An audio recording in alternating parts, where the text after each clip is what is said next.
In a palace where everything shines, a king sits down to the greatest feast of his life. The plates are gold, the cups are gold, the walls, the chairs, the floor under his feet, all of it is gold. He is the richest man who has ever lived. But there is one problem. He reaches for the bread, and before it touches his mouth, it turns hard and cold.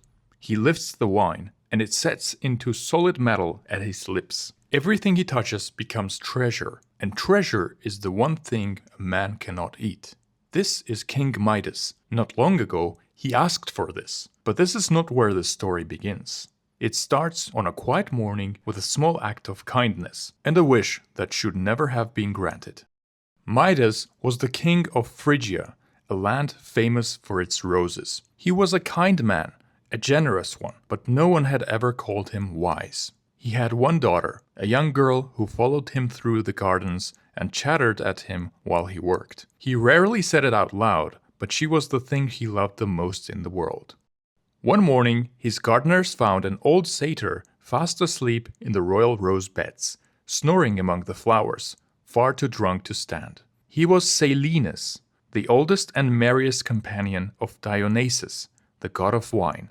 Midas could have had the old trespasser whipped and thrown out, but instead he welcomed him and kept him as an honored guest for 10 days of feasting before walking him home to the god himself. Dionysus was grateful. A god remembers a kindness done to the ones he loves. He told Midas to name any reward he wanted, anything at all, and it was his. And here Midas showed exactly how unwise he was.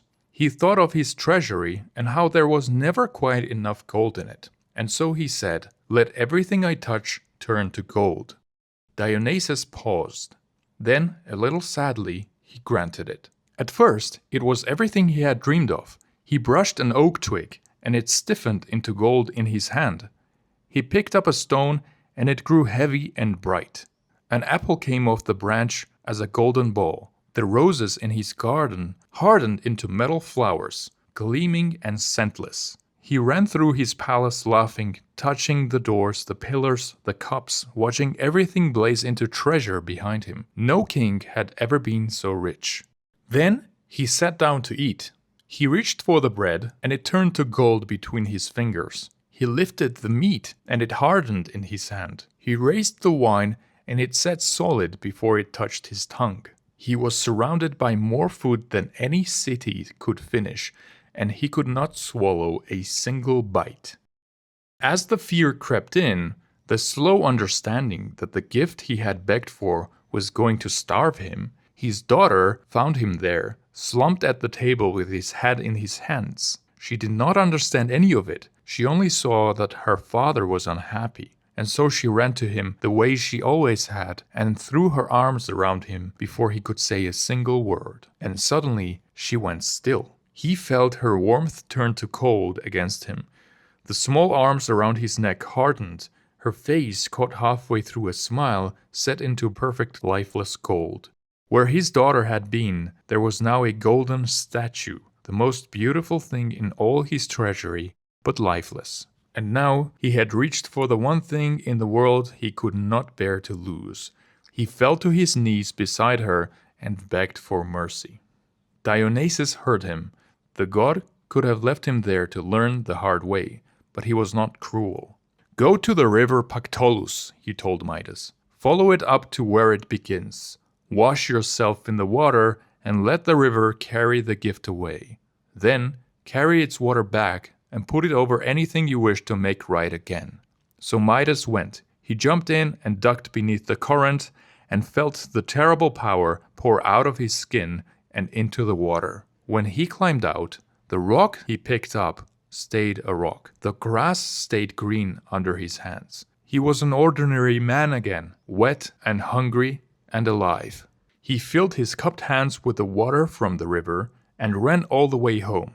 He poured the water over the golden girl at his table.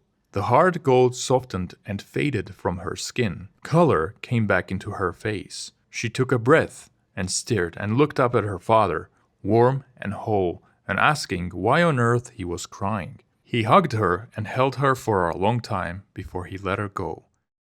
The river kept the gift he gave back to it. Even after years, people found grains of gold shining in the sand of Pactolus, washed down from the day a foolish king finally let go of his wish. Midas had been given everything he asked for, and it had very nearly cost him everything that mattered. So he turned his back on the treasure, gave the gold away, and went to live simply, out in the woods and the fields, with his daughter. The man who could never count his gold fast enough had finally learned to count something else. It took losing the one thing he truly loved to teach him the difference between what merely shines and what actually matters. Subscribe.